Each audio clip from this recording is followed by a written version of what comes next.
আসসালামু আলাইকুম রহমতুল্লাহি ওবারাকাতু। তারেক রহমান স্পিকিং। আপনি কে বলছেন? Hello hello. নাম্বারটা চেনা চেনা লাগে, কিন্তু তারপরেও অচেনা লাগতেছে। কে আপনি? Hello hello. বাবা তারেক, বাবা তারেক। আমি আমি বাবা, আমি দিল্লির মহারানী বাবা। আমি তোমার পায়ে পড়ি বাবা, আমি তোমার হাতে ধরি বাবা। আমাকে একটা সুযোগ দাও বাবা, একটা সুযোগ। আর আমি খারাপ কাজ করব না। ওই কি রে, ওই কি রে, ওই কি রে, কে আমারে ফোন দিল রে? ওরে ওরে ওরে ওরে, হাসতে হাসতে প্রাণটা ফাটায় যায় রে, ফাইটা যায় রে। হ্যাঁ, কে ফোন দিছে রে? আই গেস তুমি হাসিনা। হ বাবা, আমি হাসিনা, আমি হাসিনা বলতেছি, তোমার আন্টি। বাবা, আমাকে একটা সুযোগ দাও বাবা। সামনে নির্বাচন, আমাদের দলকে একটা সুযোগ করে দাও বাবা।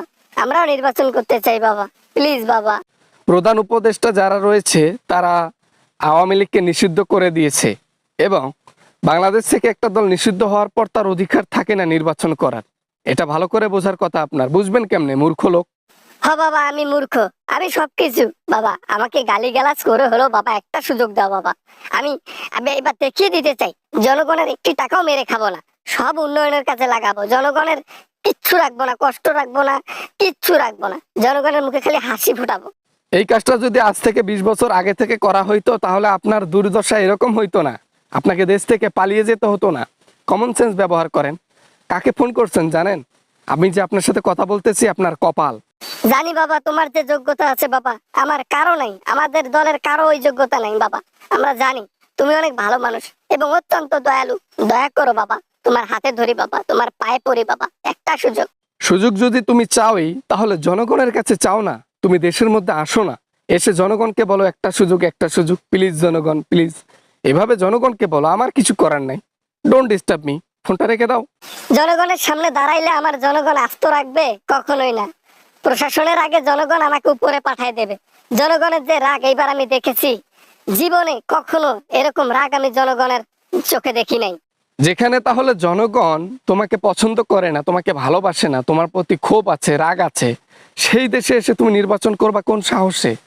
তোমার ওই খিচুড়ি লীগের কয়েকটা ভোটে তুমি নির্বাচনে জয়লাভ করতে পারবা? সেটা আমার উপর ছেড়ে দাও বাবা, সেটা আমার উপর ছেড়ে দাও বাবা। দরকার পড়লে আমি নির্বাচনে ঠকবো ঠকবো, তারপরেও তো স্বাধীনভাবে অন্তত বাংলাদেশের মাটিতে, আমার নিজের দেশের মাটিতে থাকতে পারবো, বসবাস করতে পারবো। লক্ষ লক্ষ দুর্নীতি, লক্ষ লক্ষ কোটি টাকা পাচার, লক্ষ লক্ষ কোটি মানুষের টাকা আত্মসাৎ, নির্বাচন নামে ভোট চুরি, উন্নয়নের নামে টাকা চুরি, শেষে গণহত্যা, সব মিলে তোমার যে অপরাধ, কম করে 285 বিলিয়ন বছর তোমাকে জেলে থাকতে হবে। এখন তুমি এমতো অবস্থায় সুযোগ চাচ্ছ নির্বাচনের? ইম্পসিবল। পায়ে পড়ি, পায়ে পড়ি, ফাইটা যায় রে, বুকটা ফাইটা যায়। আমার কলিজা চিরে মাটিতে পড়ে গেছে। কষ্ট আর নিতে পারি না।